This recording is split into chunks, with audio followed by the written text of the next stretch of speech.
আসসালামু আলাইকুম। বঙ্গ জননী টেলিভিশনের পক্ষ থেকে সবাইকে স্বাগতম। আপনাদের সাথে আছি আমি মোসাম্মত ও মিম আক্তার। দিনাজপুরে পিটিয়ে হত্যার ঘটনায় গ্রেপ্তার এক। দিনাজপুর সদর উপজেলায় জাল চুরির অভিযোগে তৌহিদুর রহমান বাঙ্গু 40 নামে এক ব্যক্তিকে পিটিয়ে হত্যার মামলায় জহুরুল হক 23 নামে এক যুবককে গ্রেপ্তার করা হয়েছে।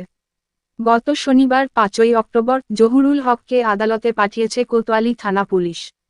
এর আগে শুক্রবার 4 অক্টোবর মধ্যরাতে পুলিশ ও র্যাবের যৌথ অভিযানে জেলার ফুলবাড়ী পৌরসভার নিমতলা বাসস্ট্যান্ড এলাকা থেকে তাকে গ্রেপ্তার করা হয়।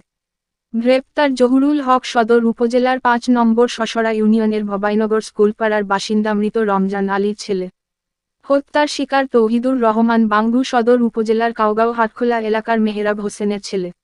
উল্লেখ্য, শুক্রবার 27 সেপ্টেম্বর সকালে হোটেলে কাজ করা অবস্থায় পাশের পাড়ার জাহাঙ্গীর হোসেনের জামাতা জহুরুল ইসলাম তৌহিদুর রহমান বাঙ্গুকে তুলে নিয়ে গিয়ে ব্যাপক মারধর করেন। পরে সেখান থেকে মালিবাসা আমবাগানে নিয়ে তাকে আরেক দফা মারধর করা হয়। এর মধ্যে ঘটনাস্থলে আরও দুজন এসে তাকে মারধর করতে করতে রেললাইনের ধারে নিয়ে যান। সেখানেও তাকে মারধর করা হয়।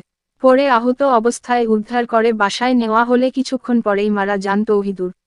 এই ঘটনায় শুক্রবার রাতেই তৌহিদুরের মামাতো ভাই শাহিনুর ইসলাম বাদী হয়ে জহুরুল হকসহ 5 জনের নাম উল্লেখসহ অজ্ঞাত আরও কয়েকজনকে আসামি করে কোতোয়ালি থানায় একটি হত্যা মামলা করেন। জহুরুল হককে গ্রেপ্তারের পর আদালতে পাঠানোর বিষয়টি দিনাজপুর কোতোয়ালি থানার উপপরিদর্শক এসআই নূর আলম নিশ্চিত করেছেন।